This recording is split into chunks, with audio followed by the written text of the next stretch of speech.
유럽의 한 나라인 오스트리아의 심리학자로 있다가 세상을 떠난 파울 바칠라빅이라는 분이 계세요. 이분이 쓴 책을 보면 사람들이 살면서 문제에 직면하게 될 때, 여기서 문제란 우리 모두가 늘 겪는 것처럼 시험 문제가 아니고요, 삶의 고난, 또 뜻하지 않는 또한 힘겨운 상황, 우리가 스스로 어떻게 해결해낼 수 없는 어려운 어떤 그러한 고통, 고난, 이런 거를 의미하는 것이겠죠. 이러한 문제에 직면했을 때 보편적으로 많은 사람들이 저지르는 실수에 대해서 이야기를 합니다. 바칠라빅이라는 분이에요. 이분이 이것을 설명하기 위해서 하나의 개념을 끌어다 쓰는데, 그게 뭐냐면 로스트 키, 잃어버린 열쇠라는 겁니다. 잃어버린 열쇠. 그러면서 하나의 에피소드를 이분이 쓴 책에 기록을 해서 들려주는데, 내용이 이렇습니다. 어느 남자가 술을 먹고 술이 취해서 어두운 컴컴한 밤에 가로등이 있는 가로등 밑에서 뭘 열심히 찾는 거예요. 가로등 밑에 가서, 거기 다 어둡고 가로등만 환하니까 그 밑에 가서 고개를 수그리고 막 이것저것 찾는 모습을 지나가는 경찰관이 보게 됐습니다. 경찰관이 저 사람이 뭐를 하고 있나 이렇게 유심히 보다가 뭘 열심히 찾는 것 같은데 그걸 찾아준 것 같지는 않으니까 다가가서 물었습니다. 뭘 그렇게 열심히 찾으십니까? 그러니까 이 술에 취해서 좀 비틀비틀거리면서 가로등 아래에 서서 이렇게 뭘 열심히 찾던 사람이 경찰관에게 뭐라고 대답을 했냐면, 내가 예전에 열쇠를 잃어버렸습니다. 그리고 그 열쇠를 잃어버린 곳이 어딘지 잘 기억이 안 납니다. 열쇠를 찾아야 되는데 지금 경찰관도 아시다시피 너무 어두워가지고 열쇠를 찾을 길이 없어서 이렇게 가로등 밑에 빛이 비추는 곳에서 내가 열쇠를 찾는 중입니다. 이렇게 대답을 한 거예요. 여러분들 이 말의 좀 상황이 이해가 되십니까? 아니, 저는 이 글을 읽고 이게 도대체 무슨 말인가 이해가 처음에 안 됐어요. 여러 번 읽고 나서야 이 바칠라빅이라는 이 심리학자가 의도하는 게 무엇인지를 이제 알게 된 거죠. 전후 맥락을 책을 읽으면서. 문제는 뭐냐면 이런 거예요. 우리가 삶을 살아가면서 문제가 우리의 삶에 일어나게 되면 그 문제를 풀어낼 수 있는 근본적인 원인은 도외시하고, 그 문제를 풀어낼 수 있는, 그러니까 이렇게 얽매였던 그 지점에 가서 문제를 풀어내고 해결해내야 되는데, 그것이 우리에게 뭐라고 그럴까요? 고통스러운 일인 거거든요, 사실은. 그러니까 그거를 의도적으로 외면하기도 하고, 아니면 내가 그것을 멀리하고 좀 편하려고, 좀 쉽게 문제를 풀어가려고 하는 그러한 성향 때문에 엉뚱한 곳에 가서 문제를 풀어내려고 사람들이 노력한다는 거예요. 이게 이제 바칠라빅이 이야기하는 로스키, 잃어버린 키가 말하고 있는 인간이 우리가 보편적으로 저지르고 있는 실수들 중에 하나라는 것이죠. 여러분들, 잃어버린 것은, 열쇠를 잃어버린 것은 가로등 밑이 아닌 거예요. 그리고 열쇠를 잃어버린 것도 벌써 시간이 많이 지났어요. 그럼에도 불구하고 그 사람이 처해 있는 문제적 상황이라는 것이 마치 깜깜한 어두운 방과 같아서 뭔가 좀 길을 보아야 되고 해결점을 좀 모색을 해야 되는데 그냥 늘 어두운 거죠. 힘들고 어려우니까 그게 어두운 것이지. 그러니까 이 사람은 가로등 밑에 가가지고 엉뚱한 데 가가지고 그 열쇠를 찾으려고 노력을 하고 있다는 거죠. 이런 실수를 범한다는 겁니다. 물론 이제 바칠라빅이 이야기하는 가로등이 의미하는 바는 이런 겁니다. 우리가 가지고 있는 능력, 지식, 경험, 누군가의 도움, 또 노력, 이런 것을 의미하는 것이죠. 이런 것들이 문제를 해결하는데 전혀 도움이 안 되는 건 아닙니다. 물론 우리가 살다 보면 어려운 일에 빠지게 되면 그거를 해결하기 위해서 머리도 써야 되고 지혜도 있으면 좋고 또 경험도 필요하기도 하고 누군가의 조언도 들어야 되기도 하고 또 문제를 풀어가려면 열심히 노력을 해야지만 이 문제가 풀어지는 건 아니겠습니까? 그런데 우리가 가만히 한번 생각을 해보면 여러분들 말이죠. 여러분들 살아가면서 힘겨운 뜻하지 않은 어려운 문제에 봉착하거나 직면하게 되었을 때 여러분들이 어떻게 그 문제를 풀어가려고 하고 있습니까? 그 문제가 무엇이든지 간에 예컨대 무슨 가정에 어려움이 있다든지 자식이 이렇게 속을 썩인다든지 아니면 경제적으로 어려워져 가지고 아주 그냥 궁핍하게 되었다든지, 또 다른 사람들과의 관계로 인하여 갈등이 있고 상처 때문에 풀어지지 않는 그런 문제에 직면할 때 우리 성도들은 그 문제를 풀어가기 위해서 무엇을 하고 계십니까? 우리 모두가 내 지식을, 우리의 경험을, 우리의 노력을, 누군가의 조언을 이런 것들을 통해서 그 문제를 풀어가려고 애를 쓰고 있는 것은 아니겠나. 저도 거기에 예외일 수 없겠지요. 저는 이분의 이 바칠랍이라는 심리학자의 글을 읽으면서, 이분이 2017년도에 세상을 뜨신 분인데, 이분이 우리 인간이 우리 가운데 찾아오는 문제를 해결하는 데 있어서 모든 사람들이 쉽게 저지르는 실수를 일찍이 꿰뚫어 보았구나 하는 느낌을 받게 되었습니다. 저는 오늘 우리 성도들이 잘 알고 있는 창세기에 등장하고 있는 이 야곱이라는 인물을 통해서 하나님이 우리에게 들려주시는 음성을 함께 이제 듣고, 또 하나님이 그 말씀을 통하여 우리의 삶을 어떻게 이끌어가고자 하시는지, 하나님이 우리의 삶에 찾아온 문제를 해결하는 방식은 무엇인지를 우리에게 도전하실 때 우리가 말씀을 통하여 깨닫고 또 그렇게 믿음으로 결단하실 수 있기를 주님의 이름으로 기원합니다. 창세기에 등장하고 있는 야곱은 오랜 세월 동안 마음을 졸이며 살았던 대표적인 인물이라고 볼 수 있습니다.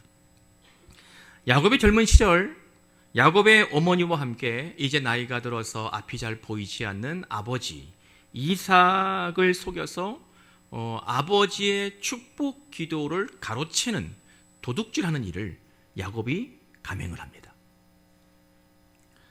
아버지는 이제 하나님께 갈 날이 얼마 멀지 않았습니다. 눈이 잘 보이지 않는다고 성경이 기록했거든요. 그러니까 사실은 이 축복 기도라는 것이 구약 성경 히브리 민족의 전통을 보면 아버지가 자식에게 줄 수 있는 마지막 최대의 고난이고 또 최대의 줄 수 있는 복의 그러한 그 권리였습니다. 그러니까 아버지가 세상을 떠나기 전에 그 당시에는 장자가 다였으니까 큰아들에게 마음껏 축복하는 것이 히브리의 전통이거든요. 그건 당연히 이제 큰아들이 받아야 될 의무가, 권리가 있는 거예요. 권리가. 아버지는 기도해야 될 의무가 있고 큰아들은 그 아버지의 축복 기도를 받아야 될 권리가 있는 거예요. 그런데 여러분들 아시겠지만 야곱은 큰아들이 아니었잖아요. 큰아들이 아니었음에도 불구하고 아버지의 축복 기도를 받기 위해서 속임수를 쓰죠. 우리가 본문으로 읽지 않았지만 그 앞부분을 여러분들이 좀 눈여겨보시면 27장을 보면 야곱이 어머니와 이렇게 짜고 아버지에게 이제 축복 기도를 받으러 들어가기 전에 야곱이 어머니에게 뭐라고 얘기하냐면요. 그 본문을 조금 여러분들이 이해하기 쉬운 말로 바꾸면 이렇게 얘기할 수 있을 것 같아요. 어머니, 나 아버지에게 이렇게 속이고 들어갔다가 걸리면 죽어요. 이거 나 심장 떨려갖고 못 들어갈 것 같은데. 이렇게 기록되어 있진 않아요, 여러분들. 성경을 눈여겨 쳐다봐도 심장 떨렸다 이런 말 없는. 왜 목사님 거짓말이냐 이러지 마시고, 그 본문을 잘 살펴보면 충분히 일어날 수 있는 일들이었어요. 야곱이 좀 뭐라고 할까, 여성적인 사람이었거든요. 그러니까 이제 형은 막 사냥 좋아하고 좀 남성적이고 이런 반면에 야곱은 좀 여성적인 사람이었기 때문에 아마 우리가 충분히 짐작할 수 있는 일이죠. 그러니까 어머니에게, 어머니, 나 들어갔다가 아버지 속인 거 걸리면 나 죽어요. 왜 이러는 거야? 나한테 왜 이래요? 이렇게 이야기하지 않았을까요? 더군다나 야곱이 아버지에게 축복 기도를 받으러 들어갔을 때 아버지가 가만히 목소리를 들어보니까 이놈이 큰아들인지 작은아들인지 이게 좀 불분명해, 헷갈렸거든요. 그러니까 이제 아버지가 야, 너 가까이 와봐. 네가 에서인지 야곱인지가 불분명하니까 너 일로 가까이 와봐. 너 만져보게. 그랬으니 말이야, 야곱이 심장이 멎었지 않겠어요? 걸렸구나, 이거 이제 죽었구나, 이런 느낌 들지 않았겠습니까? 더더군다나 그렇게 심장 떨리게 축복 기도를 받고 나왔는데 형 에서가 아버지에게 좋은 음식을 대접하기 위해서 동물을 잡아가지고 왔잖아요. 그리고 이제 아버지에게 들어가서 음식을 대접하고 축복 기도를 받으려고 그러는데 알고 보니까 축복 기도를 받아야 될 그것을 동생이 홀라당 가로채 가버린 거예요. 에서가 길길이 뛰었습니다. 얼마나 화가 났냐면요, 그 27장 끝부분을 읽어보면 에서가 뭐라고 이야기하냐면 아버지를 곡할 때가 가까이 왔은즉 내가 내 아우 야곱을 죽이리라, 이렇게 말합니다. 이제 아버지가 돌아가실 날이 얼마 남지 않은 거를 우리 모두가 그 가정에 다 알았던 거예요.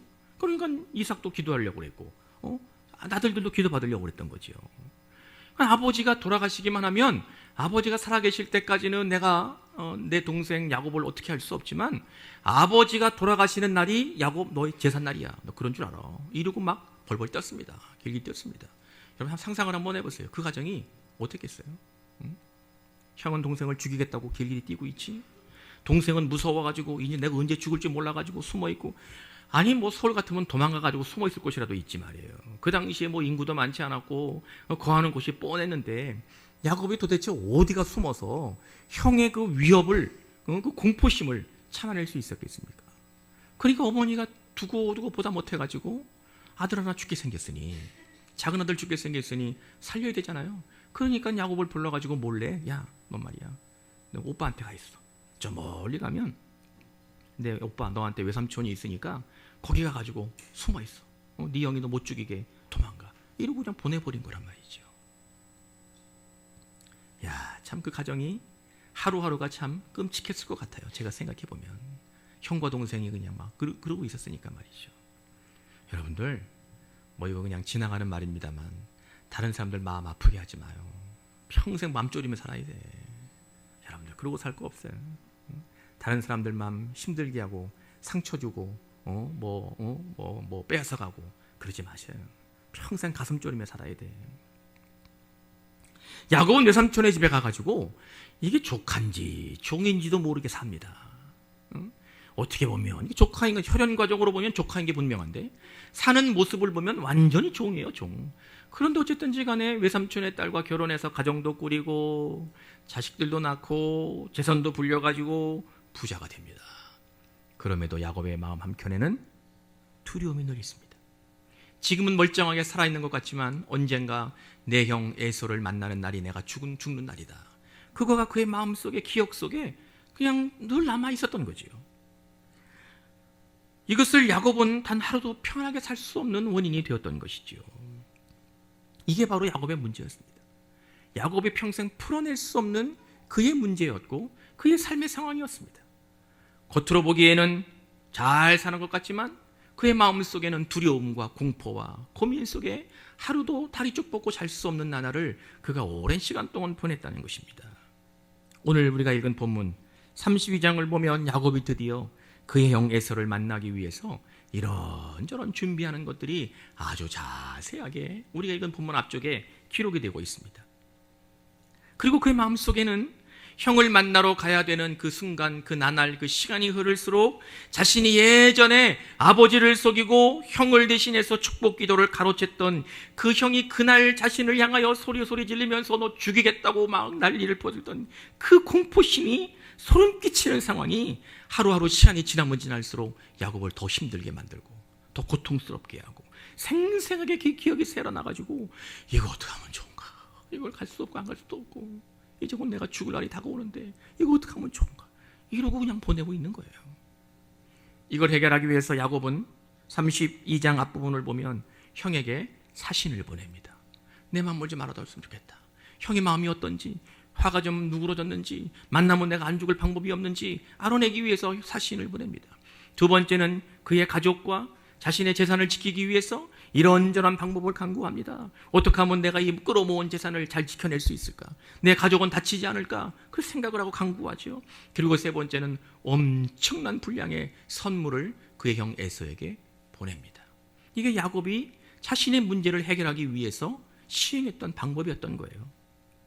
그런데도 야곱은 그의 문제가 풀어지지 않았어. 마음은 늘 힘들고 아직도 고통스럽고 아직도 불안해가지고 가족과 재산들을 다 야복강 저 강가로 건너가게 하고 자신만 홀로 이쪽에 남아서 쓸쓸하게 남아 있었습니다. 문제가 해결된 게 아니었던 거죠.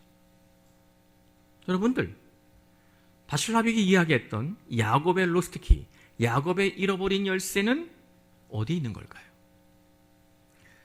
그의 삶 대부분을 힘들게 만들었던 절박한 그 문제를 해결하기 위해서 야곱은 그가 공포심에, 두려움에, 고민 속에 살고 있었기 때문에 주변이 너무 어둡다고, 내가 가야 될 길이 보이지 않는다고 그 잃어버린 열쇠를 찾지 못했다고 그래서 가로등 밑에 가가지고 고개를 수그리고 허리를 굽혀서 이리저리 찾고 있었던 것은 아니었을까요?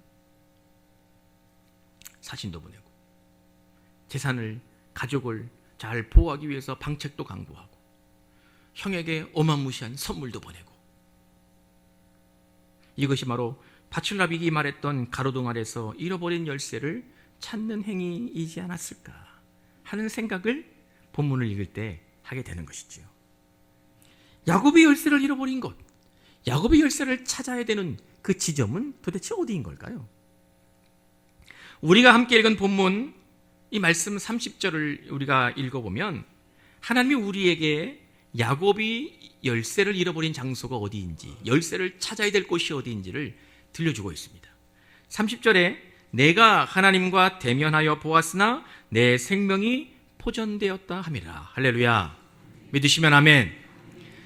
30절에 보면 야곱이 고백을 합니다. 내가 하나님을 대면하여 보았으나 내 생명이 보전되었다, 이렇게 고백을 하고 있습니다. 이 말씀을 보면 하나님을 만나면 죽는다는 거예요. 그런데 야곱은 살았다는 거예요. 30절은 그런 내용이거든요. 여러분들 창세기에서도 뿐만 아니라 모세오경 뒷부분에 나오는 출애굽기나 레위기나 민수기나 이런 걸 보면 하나님을 대면하는 사람은 반드시 죽었습니다. 제사장이라 할지라도 하나님을 잘못 대면하면 죽었습니다. 그것은 그 안에 우리의 죄가 있기 때문이죠. 죄된 존재로 살고 있는, 죄의 문제가 해결되지 않는 죄의 본질을 가지고 있는 인간은 죄 없으신, 완전하신, 온전하신 하나님을 뵈면 그냥 그 자리에 죽는 것이 마땅한 일이었습니다. 그렇기 때문에 그 당시에 누구도 하나님을 대면하여 볼 생각은 하지도 않았고 엄두도 못 냈습니다. 그런데 오늘 말씀 30절에 보면 하나님을 야곱이 만났을 뿐만 아니라 밤새도록 하나님과 씨름했음에도 불구하고 당연히 죽어야 할 야곱이었는데 야곱은 죽지 않고 그의 생명이 보존되었다고 말씀하고 있습니다. 할렐루야. 저는 이 지점이 바로 야곱이 잃어버린 열쇠를 찾아야 될 곳이라고 생각합니다. 야곱은 아주 오래전 동안, 수십 년 동안 그가 끌어안고 있었던 문제 때문에 늘 힘들었고 괴로웠습니다. 어느 한 곳에 평안하게 정착하지도 못했습니다. 외적으로는 행복해 보이는 가정도 이루었고 부자로 성공한 사람처럼 여겨졌고, 그러나 야곱은 항상 죽음의 그림자로부터 한 발자국도 벗어나지 못한 채 살고 있었습니다. 언제 죽을지 모른다는 불안감이 야곱을 늘 괴롭히고 엄습했습니다.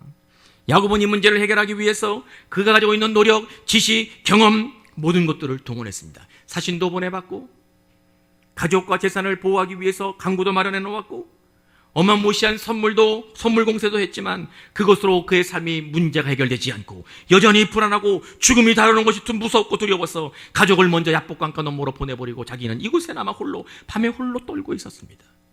그때 하나님이 야곱을 찾아오셨습니다. 그때 하나님이 야곱을 만나주셨습니다. 야곱은 하나님을 대면하면 자기가 죽을 줄 알았습니다. 그런데 하나님을 만났는데 그가 죽은 것이 아니라 그의 생명이 보존되었을 뿐만 아니라 그의 영 에서와의 만남에서도 죽지 않고 하나님이 야곱을 살게 하신 줄로 믿으시기 바랍니다. 할렐루야. 할렐루야. 야곱은 살아보려고 자신의 생명을 보존하기 위해서 그렇게 수많은 애를 썼지만 가로등 아래 내려가서 수없이 고개를 수그리고 잃어버린 열쇠를 찾아보았지만 그의 문제가 해결된 것이 아니고 하나님을 대면하니, 하나님을 만나니 그가 죽음을 경험하는 것이 아니고 하나님을 만나고 났음에도 그가 생명을 보존했을 뿐만 아니라 하나님을 만나고 나니 자기의 평생의 문제, 죽음의 문제, 죽음의 공포, 해결되지 않았던 그의 삶의 문제가 형의 공포로부터 벗어나고 살리게 하는 은혜를 누리게 되었다는 것을 믿으시기 바랍니다. 창세기는 우리에게 야곱이 열쇠를 잃어버린 것, 그 열쇠를 어디서 찾아야 되는지를 분명하게 보여주고 있습니다. 우리가 본문으로 읽지 않았지만 그 앞부분을 읽어보면 32장 9절에서 12절을 읽어보면 야곱이 하나님께 무릎을 꿇고 간절하게 기도합니다. 하나님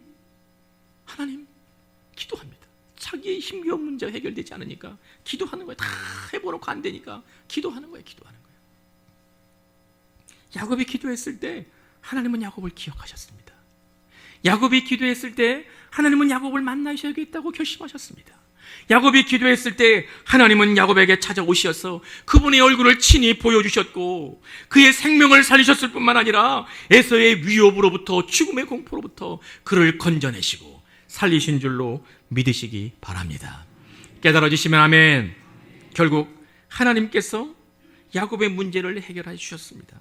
하나님께서 우리의 문제를 해결하실 수 있도록 이끄시는 그분의 방식은 바로 우리들로 하여금 기도의 자리로 나오라고 말씀하시는 겁니다. 기도의 자리로 나와야 됩니다. 여러분들 기도의 자리에 나오셔야 됩니다.